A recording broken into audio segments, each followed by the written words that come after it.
Greetings and welcome to Train Signal. You're watching Call Admission Control with Microsoft Link Server 2013. In this video presentation, you're going to be introduced to a bandwidth management feature built right into Link Server 2013. It's called Call Admission Control. Call Admission Control allows a Link administrator the ability to apply limits on the amount of bandwidth that could be used across our WAN links for both real-time audio and real-time video. We can apply these limits on a per session basis and on a total aggregate basis. With our unified communications platform, we have a lot of different types of data that will be going across our network, including audio, video, and application or desktop sharing. If we look at the communication within a LAN-based environment, we're typically not as concerned within the LAN because within a LAN we usually have the bandwidth and we don't need to put limitations on our clients. It's when we look at the communication going from one site to another site across our WAN links that we typically have to apply policies to restrict the amount of bandwidth that your clients will be able to use. If the unified communication clients overconsume a network and the network becomes congested, you end up getting a poor quality of experience for all of the users going across that link. It's kind of like being stuck in commuter traffic when there's too many cars on the highway. For conventional data transfer, we can use a lot of different techniques on the network such as buffering, queuing, and even packet dropping to be able to recover from congestion. Unfortunately for your real-time communication, it's a lot more sensitive to latency and packet loss, such as with real-time audio and real-time video. Call Admission Control is used exclusively for real-time audio and real-time video. It doesn't affect other types of data transfer. The way that the enforcement works for Call Admission Control is that it's the client that is being called that will enforce the policies and determine whether a call can go through or not as is. So if you were to place a call to me, my client-side software would check with the network policy services to verify if it's okay to accept the call or not. As an end user, I wouldn't even see a notification that there was an incoming call until the policy was verified, and then I would get my pop-up toast message or my phone would ring. Call Admission Control came out back with Microsoft Link Server 2010, so it doesn't get enforced by clients prior to Link 2010. So you would have to have a client like your Link 2010 client or the Link 2013 client, the Link 2010 Attendant, or possibly the Link Phone Edition. If our network links are being overconsumed based upon the policies that we've defined with Call Admission Control, the call can get routed over to voicemail, or it can get routed across another media, like for example out through your PSTN lines or out through the edge services. So if we have maxed out the amount of bandwidth allocated through a policy on one of our WAN links, when you go to place a call to somebody else, the call could get routed to voicemail, or instead of going across the WAN link, the call could also get rerouted either through your edge servers out across the internet, or across your PSTN lines in the case of clients that are enterprise voice enabled. In order to use Call Admission Control in our Link 2013 environment, we don't have to purchase any additional hardware. There's no hardware required, but we do have to configure it through our topology builder and also coming in either through our control panel or through the Link Server Management shell. The enforcement of Call Admission Control policies is going to be based upon the endpoint locations of your clients. That's their IP addresses. Part of the process of setting up Call Admission Control is to define Microsoft Link sites which are defined by IP subnets. So as a client tries to establish a real-time audio or video session with another client, the client that is being called will contact the network policy services and check to see if it's okay to accept the call or not. Well, the network policy services will also have information provided to it from the client in regards to the IP addressing, so it knows where the client is making the call and the client receiving the call. You also want to be aware that Call Admission Control can also calculate links from a client to a mediation server and from a mediation server over to a gateway. Call Admission Control policies are only applicable to real-time communications. That's real-time audio and real-time video.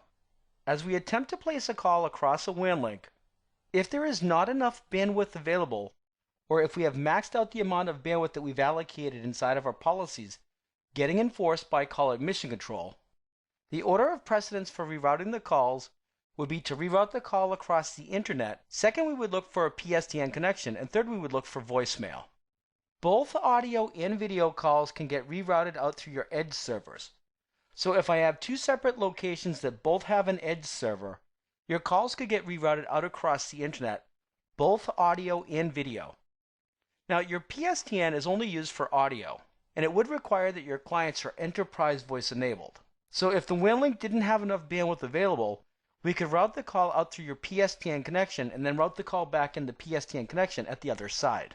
The third choice would be to route the call to voicemail. The call admission control policies that we define are going to be enforced by the bandwidth policy service that gets installed with every front-end pool in our link environment. Once we define the call admission control settings, they get automatically propagated amongst all the link server front-end servers within the network. In order to monitor call admission control with Link Server 2013, there's a couple of different tools that we can use. We can use the built-in monitoring services to capture information to the call detail records database. We can also use logging. The call detail recordings captures information about calls that are rerouted to the PSTN or voicemail. We also have a couple of CSV files or log files that we can inspect. There's a check failures log file and a link utilization log. The bandwidth policy service check failures log file captures information when bandwidth requests are being denied, whereas the link utilization log file captures a snapshot of your network topology and your WAN link bandwidth utilization at a point in time. So as you deploy call admission control, you're probably going to spend a little bit of time monitoring these log files to make sure that things are working the way that they're supposed to and that your bandwidth policies are fine-tuned. With call admission control policies, we've already established that the enforcement happens on the client that is being called. And it's also a requirement that that client would have to be a Link 2010 client or newer, meaning Link 2010 or Link 2013, the Link 2010 Attendant or Link Phone Edition. Clients prior to Link 2010 did not have this feature support, so they don't know how to enforce policies. In fact, they don't know what a policy is. The point that I do want to add to this is that the client that is initiating the call, not the client being called, but the client that's doing the calling, it doesn't matter if this client is a legacy client or not, because that's not where the policy is enforced. The requirement is on the client that's being called. Let's take a look at some of the steps that are involved with setting up call admission control. Let's take a look at a high-level overview of the process involved with configuring call admission control. Keep in mind that we're going to see how to do this in a demonstration. For the network bandwidth policy services to be able to enforce policies for bandwidth utilization across our WAN links, we have several things that we have to define inside of our topology. Let's take a look. While defining your settings for call admission control, we have to define networking regions. A networking region is like a networking hub or a backbone for networking connectivity. Your regions are typically interconnected by a major pipeline.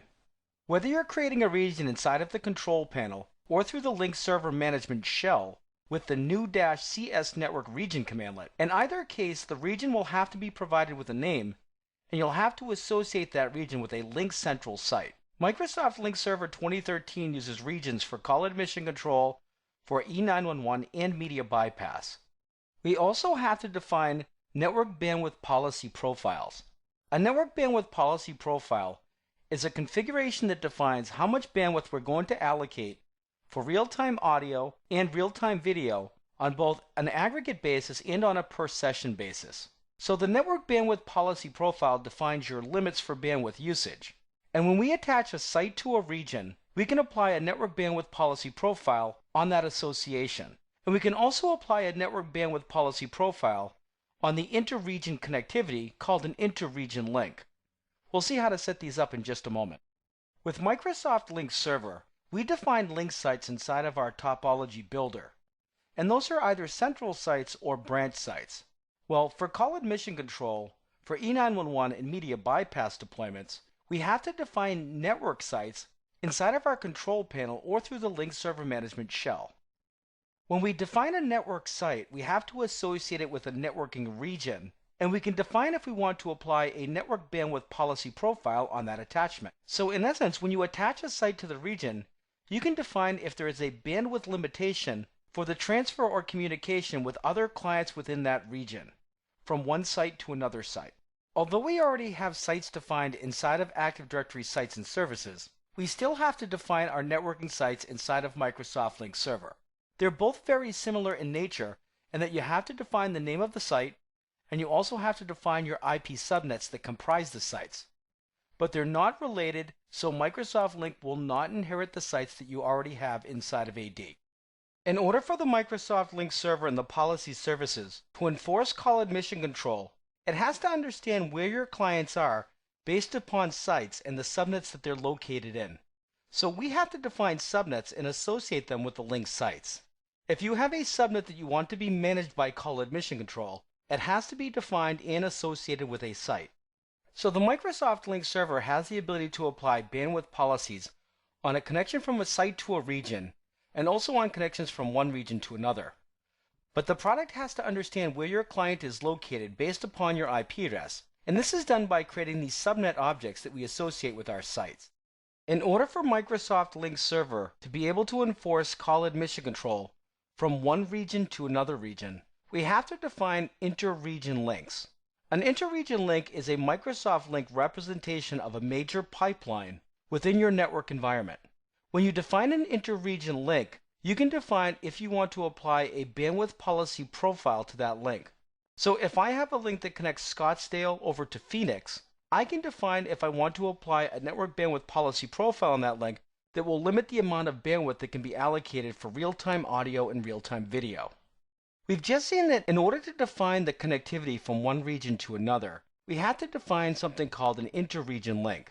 But inside of Microsoft Lync server, we also have to define something called an inter-region route.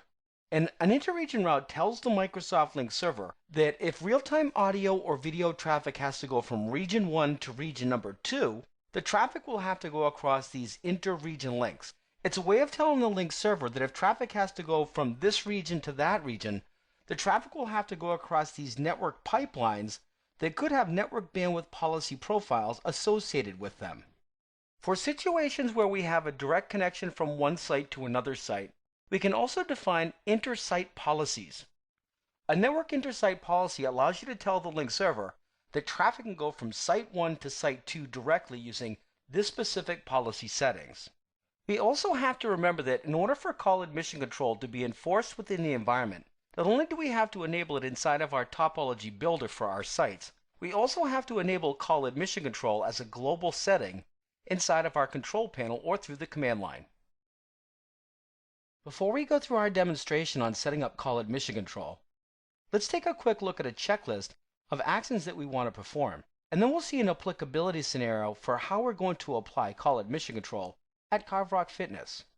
When you're deploying call admission control throughout your organization, we have a global toggle switch that enables call admission control for the organization. It's either on or it's off. This can be applied through the control panel or through the Lync server management shell. To deploy the network policy services throughout your organization, you have to enable call admission control on your sites inside of the topology builder. You also want to make sure that you've accounted for all of your subnets within your organization.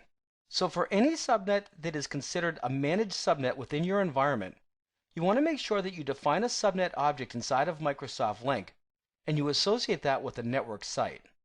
If your Microsoft Lync client is using an IP address that has not been accounted for on a subnet associated with a site, the Lync server will not know how to account for the client when it's trying to apply call admission control policies.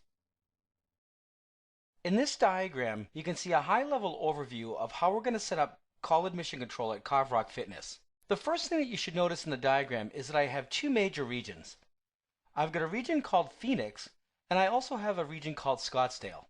We have high-speed redundant links that connect Phoenix and Scottsdale together, and the high-speed link is represented by an inter-regional link, as we see here by that double-ended black arrow. When you define a region inside of your control panel or through the Lync server management shell, you'll have to associate the region with a Microsoft Lync central site. So my Phoenix region will be associated with a site called Phoenix, and my Scottsdale region will be associated with the site called Scottsdale. A region represents a hub for networking, and it's typically comprised of sites. So as you can see in the diagram, I have a bunch of sites around Scottsdale, and I also have a bunch of networking sites around Phoenix. The sites that you're seeing in the diagram, these are not Microsoft Lync sites, they're Microsoft Lync networking sites. Regular Lync sites, such as central sites or branch sites, those are defined inside of your topology builder. Well, these sites are defined either in the control panel or through your Lync server management shell, and they represent network locations such as branch offices or locations for our company. Here you can see that I have a Phoenix region, and it's comprised of 5 networking sites, Laveen, Guadalupe, Surprise, Peoria, and Glendale. When you associate a site with a region, you can define if you want to apply a network bandwidth policy profile on that link. So when we create a networking site inside of our control panel, you're going to see that you'll have to associate your site with a region. So for example here, I've got Laveen, and I've associated Laveen with my region called Phoenix. And we'll also see inside of the graphical user interface or through the command line that you can define if you want to apply a network bandwidth policy profile on that link. And a network bandwidth policy profile applies a limit. So in this case, I have an audio limit of 2000 kbps, a per session limit of 200, a video aggregate limit of 1400 kbps, and a video session limit of 700. So if a client in Laveen tried to establish a real-time audio or video session with a client in one of the other sites like Glendale, Peoria, or Surprise, these bandwidth limitations would get enforced by the call admission control. You can also see that I've set up an inter-site policy between Laveen and Guadalupe. So if traffic has to go from Laveen over to Guadalupe, the call admission control is going to be using a different policy as opposed to the policy that's connecting Laveen into the region. Once you have created your sites and you've associated them with your regions, you have to define subnet objects and associate them with the sites. A networking site is defined by IP subnets, just like inside of Active Directory's sites and services. But keep in mind, the sites that you have defined already in Active Directory sites and services, they're not going to apply here. Microsoft Lync uses its own configuration settings. It does not inherit the sites that you have inside of AD. If a client is on a subnet that's not defined inside of your topology, call admission control will not know how to apply limits to that client, because the client's on a non-defined subnet or a non-managed subnet as we call it. One of the steps that we also have to take as we're going through the configuration of call admission control is creating or defining network bandwidth policy profiles. Network bandwidth policy profiles define the amount of bandwidth that can be used for real-time audio or video either on a per session or on an aggregate basis. The network bandwidth policy profiles can be attached or applied when a site is attached to a region or when two regions are interconnected through an interregional link.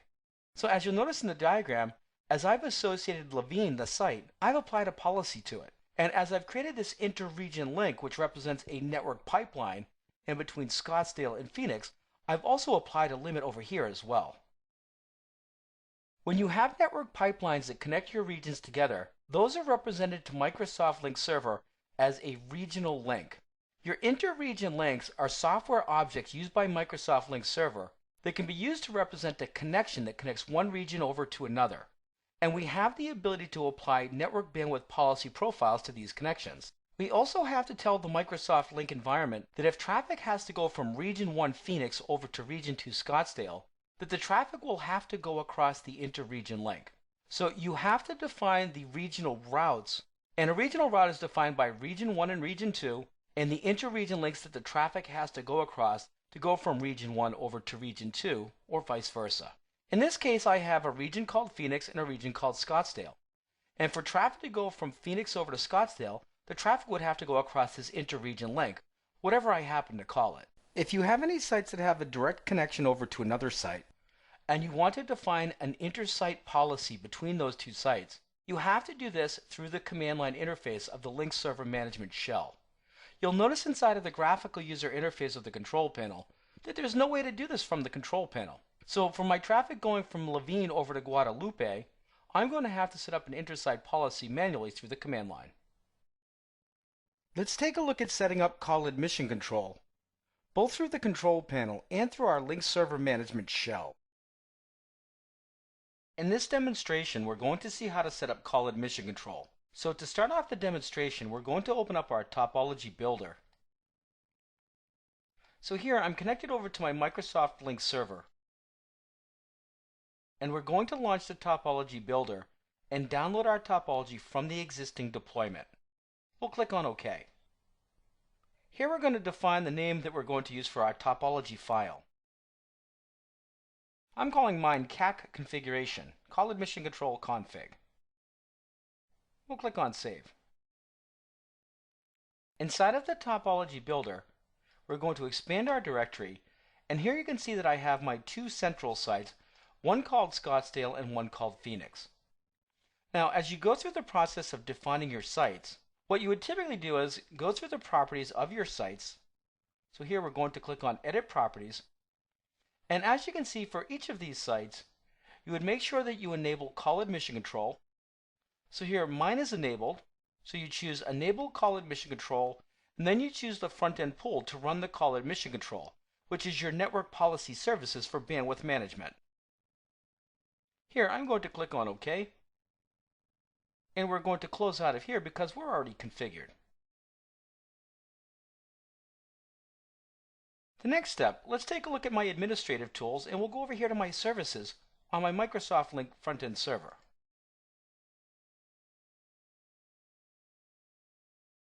As I open up my services, you can see that I have my Lync Server Bandwidth Policy service, a couple of services, my authentication and core, and they're both started up and running. Let's close out of there. The next thing that I want to do is go into the control panel and take a look at the configuration process. So here we'll go to Microsoft Lync Server 2013 and we'll launch the control panel. Once again, we're getting prompted for our credentials, and I am going to log in as administrator. From within the control panel, we're going to go down to our network configuration, and you can see that I have my global settings, and this is where you enable call admission control. Now keep in mind that I'm not configured yet, so this is where you would enable it for your environment, and that is a global setting across the environment. You'll notice that the interface has no configurable options for the site-wide level. As we go through the process of defining call admission control, we have to define several different configuration settings for bandwidth policies, regions, sites, subnets, regional links, and regional routes. Well, let's start off with the network bandwidth policy profiles. When you click on the tab for bandwidth policies, this is where you can see the network bandwidth policy profiles that can be attached to your sites when they're associated with regions, or when we set up an inter-region link.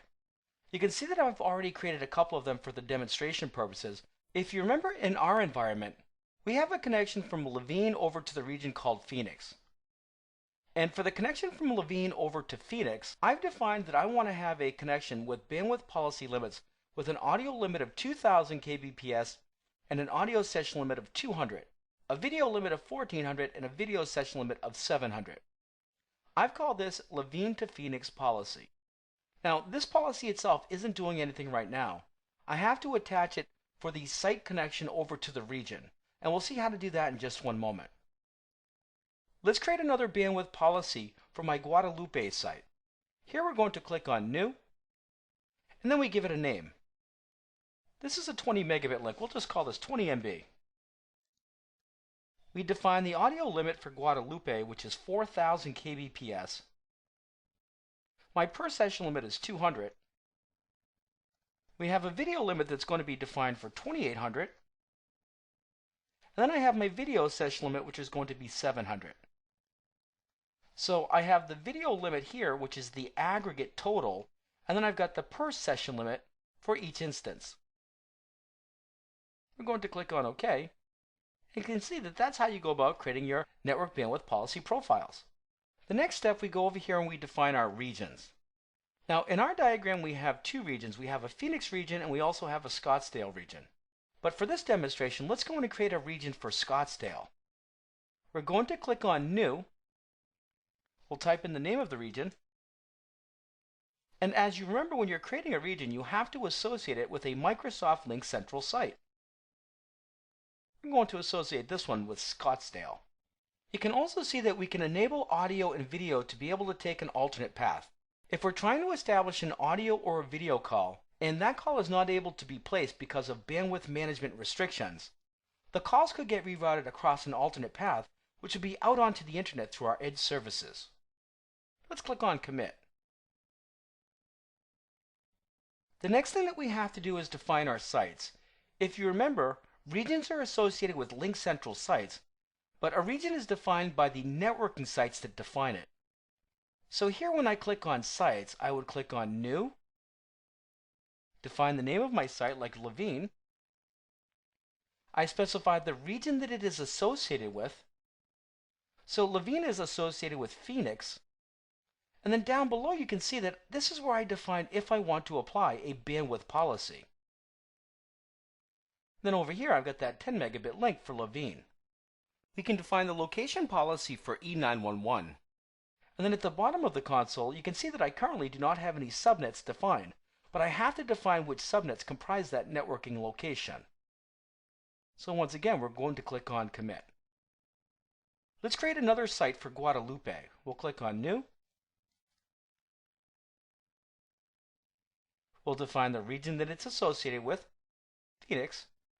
And then I've got my bandwidth policy profile here, which is going to be the 20 megabit. If you have any site locations that do not have bandwidth restrictions, so for example in our Phoenix location, Surprise, Peoria, and Glendale, they didn't have any restrictions, so they have high-speed connectivity between them or amongst them. So when you're defining a site such as Glendale, you'd click on New. I provide the name of the site. I define the region that it's associated with, Phoenix, but down below where it says bandwidth policy, I don't have to define one. I'll click on OK. As you're defining your sites, you have to define the subnets that comprise the site. As an example of this, we'll click on Subnet and then click on New. I'm going to define my subnet ID 10.0.10.0. The number of bits that I'm using in my subnet mask are 24. Keep in mind that you cannot use dotted decimal format. I specify the site that this subnet is going to be associated with, which will be Levine, and then you can provide a description, which is optional. Let's create one more subnet ID, and this is going to be the 10.0.20 subnet, which is also using 24 bits in the subnet mask, and that is going to be associated with my site over in Guadalupe. Once again, you want to make sure that you account for all of your subnets where you're going to have clients that you want to be managed by Microsoft Link and call it Mission Control. In order to create a link, which is a representation of your network connection between two regions, we define this object here called a regional link. In our case, we have a regional link that connects Phoenix over to Scottsdale. So let's click on New. We'll give it a name. I've called mine Phoenix to Scottsdale RL for regional link. I have to define region number 1, which is Phoenix, region number 2, which is Scottsdale, and then down at the bottom of the console you can see where I can define a bandwidth policy on that link. So as I define a regional link, I'm telling the Microsoft Link server that I have a network connection that connects region 1 over to region 2, and this allows me to define if I want to apply a network bandwidth policy profile to that link. Here we're going to click on Commit. So now as I define my regional routes from one region to another, I'll be able to tell the link server and call it Mission Control that traffic will have to go across that link. So here we'll go to the regional route, click on New, and we'll call this Phoenix to Scottsdale. RR for regional route. We'll put in region 1, Phoenix, regional 2 is going to be Scottsdale, and then I have my network region links. So I'm telling the product that for traffic to go from region 1 to region 2, it's going to have to go across this regional link, which, as you remember, has a network bandwidth policy profile associated with it. We'll click on OK. And then we'll commit the changes. Let's take a quick look at a couple of examples of command line. Keep in mind that anything that I've performed here inside of the control panel, I can perform coming into the command line console as well with the Link Server Management shell. Let's open up the Link Server Management shell and take a look. All programs, Microsoft Link Server 2013, and here we have the Link Server Management shell. In the first example of a commandlet, I'd like to create a region over in Scottsdale. If I wanted to create a region using the command line, this is the syntax that I would use to accomplish this. New-CS network region. I'm going to create a new region with the identity called Scottsdale. I'm going to associate it with a central site called Scottsdale, and I'm providing a description, Scottsdale Corporate Region. When I hit enter, I should see the identity of my site and information, which this looks like it was successful. Let's clear our screen. Here's an example of another commandlet that can be used for creating your network bandwidth policy profiles.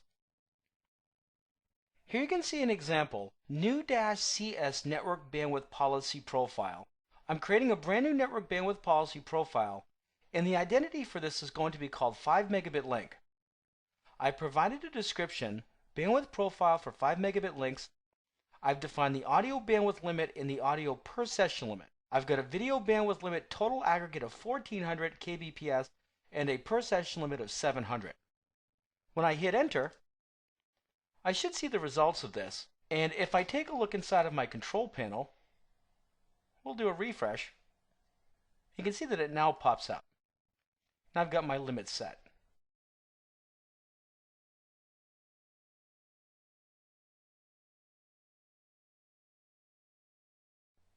Let's clear our screen. In the next example, we're going to see how to create a site. In this example, I'm going to create a brand new site called Mesa. So let's take a look at the example of my command line. You'll notice in the commandlet that I have the new-CS network site. I'm going to create a brand new site, and the network site ID is called Mesa. I've provided a description, Mesa branch site, and I'm associating the site with the network region ID called Scottsdale. I'm also applying the bandwidth policy profile that we just created, called 5 megabit link. Let's hit enter. And there you can see that I just created a brand new site called Mesa, attached to the region called Scottsdale with a 5 megabit link bandwidth policy profile attached to it or associated with it. Let's close out of the shell. Keep in mind that we do have other commandlets that can be used for defining regional links, regional routes, and also for enabling or disabling the global settings for call admission control. Well, I hope you've enjoyed the presentation, and we'll see you in the next video.